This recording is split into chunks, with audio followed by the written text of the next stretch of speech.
miidiyaan biyya kana keessatti jiru kan bitaa mirgaa itti duulamaa jiru kamtu jiru OMN malee.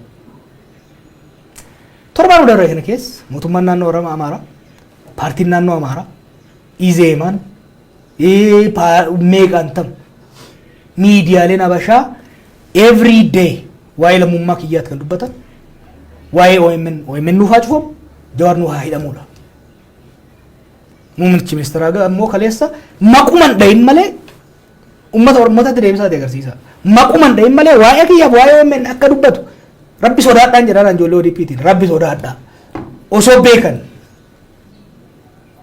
Osoo beekan namni afaan Amaaraan beenessan jala muree dhaga'uu danda'a jechuudha. Kanaaf muummichi ministeeraa kan godhe ifaatti.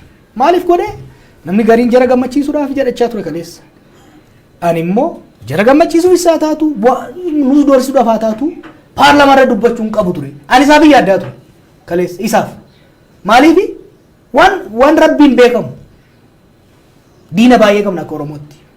Diinonni akka wal nyaannu barbaadan baay'ee. Isaan keessaa tokko waan tokko osoo irratti godhe qubni isa irratti waan deemuuf kana jechuun qabu ture. Namoota gurguddaa nu jidduu jiran walitti dhiyaannutti kana himaa ture jechuudha.